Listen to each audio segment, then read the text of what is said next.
We're happy to have Vikas, who is the MD of Wiley India. Vikas is recognized as a progressive thought leader for EdTech and the publishing industry. At Wiley, he heads up Wiley India office with a portfolio of research, learning, training, and workforce skilling and development solutions businesses. Vikas conceptualizes and spearheads the Wiley Next business, which is Wiley's new EdTech offering for building future work skills driven by emerging technologies. Through Wiley Next, he's uh, driving the future of learning towards a technology-enabled, hyper-personalized model that places a learner at its core, at the same time ensures outcome of being a future-ready talent.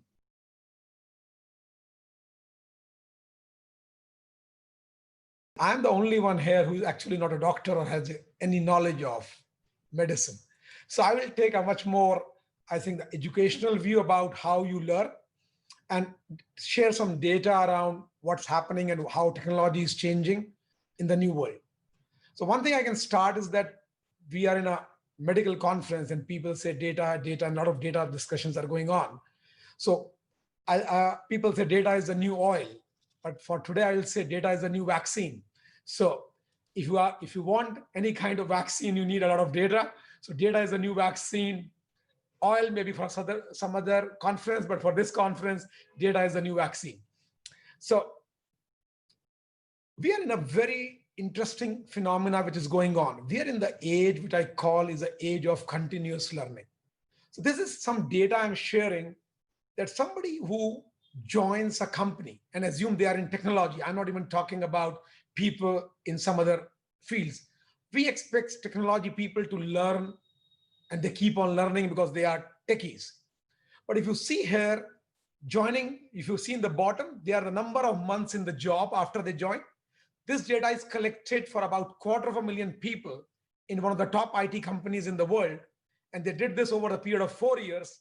And if you see the blue line, you will see after the 18th or the 19th month in the job, they stop learning. And then it becomes a bit of a plateau. And then after the 40th month, the learning actually starts to come down. And what does this mean? These are techies, and after nearly 3 years in the job, they stop learning. So how do you make sure these guys are productive?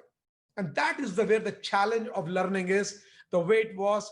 And as I say, we do a degree and then we say, give us royalty for life.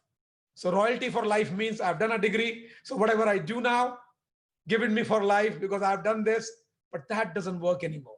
And that's where my starting point of my small presentation is, that if you really want people to learn, you need to have continuous reskilling. And if you see this orange dots lines going up, that as soon as you're in the parallel to this learning curve, you need to create new learning paths for people. And if you don't, you will have a very unproductive workforce.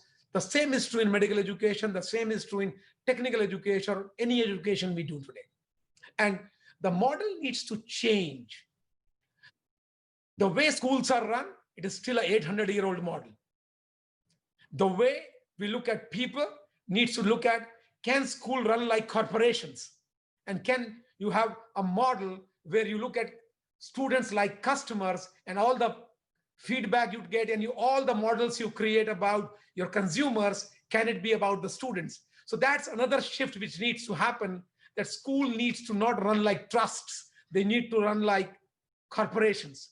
It can be not for profit, it can be for profit, but they need to run like corporations. So these are the starting points.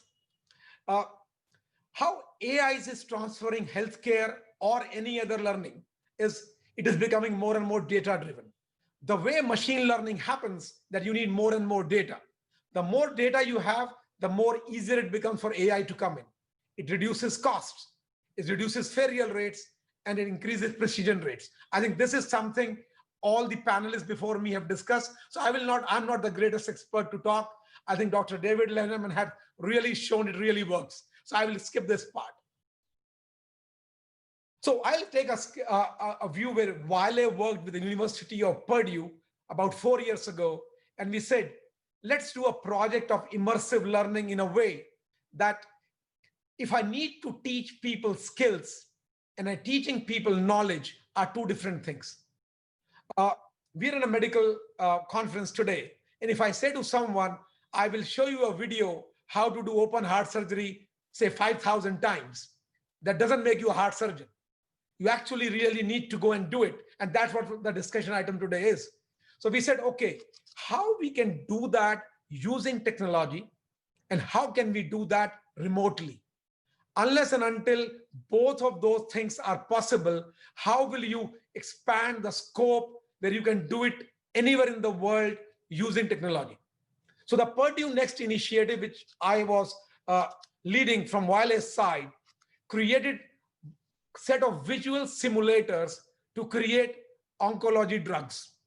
So in that, when you create a drug, I'm not the right expert to tell, but the idea was the angle of pour, how much you pour, how do you do it? They're all radioactive drugs.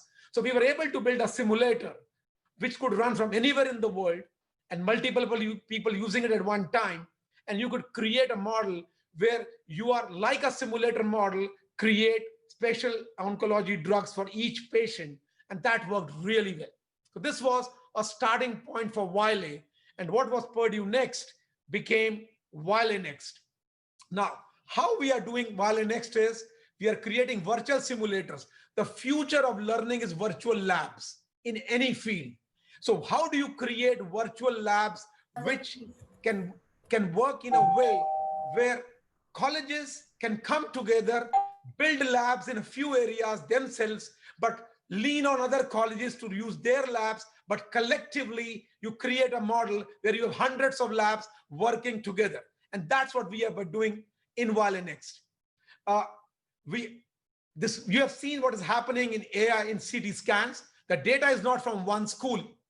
The data came from hundreds and hundreds of medical schools and colleges from around the world. And now you can see that you can create this data and create AI-assisted learning using this. The accuracy has now gone up to 95%. Image accuracy is 98.9% nearly now. And the time of reading is reducing by 65%. But this came by collective learning. AI will not work if schools feel data in my own school is good enough. What I do internally is good enough. It has to be community driven. It has to be all of you coming together. That's real AI, and that's the real future of learning. So I always say you can't teach people everything they need to know. We always believe, position them in a way that they can find out where to learn, how to learn, and then they will learn. And that's where I think Seymour Papert said, and that's what we do in Wiley and Wiley Next. Thanks, Samir. No, great, because that was really good. Because one question, very interesting. I mean, the stuff that's fantastic. Talk about virtual labs and the simulations. And the interesting point that you said is, you're going to have multiple thousands of these labs, and everyone collaborating to bring the data together to actually create better, refined educational tools. And in an ecosystem, that collaboration where, competitive versus collaboration, do you think that's how the future will work? And then going back to this question I had with Kathy about collaboration, and that's what we're seeing. So how do you actually, how do you see that? So the challenge about using technology is data. And even if you have tons of data, you need data to make machines learn. And machines learn, then you create AI. So that's the way the whole system of AI works.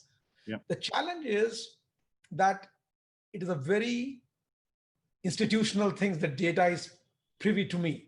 Or if it's when you are a corporation, data is my,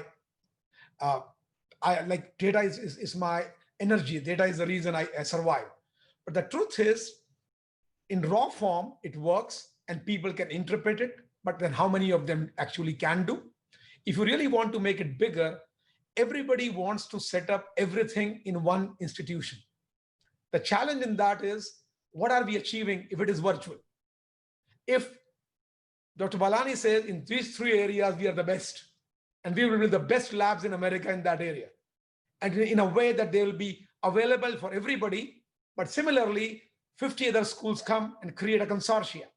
So you will be creating in maybe 1/10 the time, 3 times more or 10 times more effective systems of learning because the data availability is from 50 different institutions together. So if you can do that, that's one. From a wireless side, there's another project I'm working on where can you publish AI assisted research which is applied? The challenge is not AI. AI has been there for 35 years. The challenge was how do you process that in your cell phone and create outcomes? So it is a processing power has come now. Data is available. So the idea is if can I bring both of them together, you can really create powerful outcomes very fast. Otherwise, it will be a longer learning curve that you take 10 years to build something because now you have a sufficient amount of data to achieve that. Great. Wow. Great, great, great.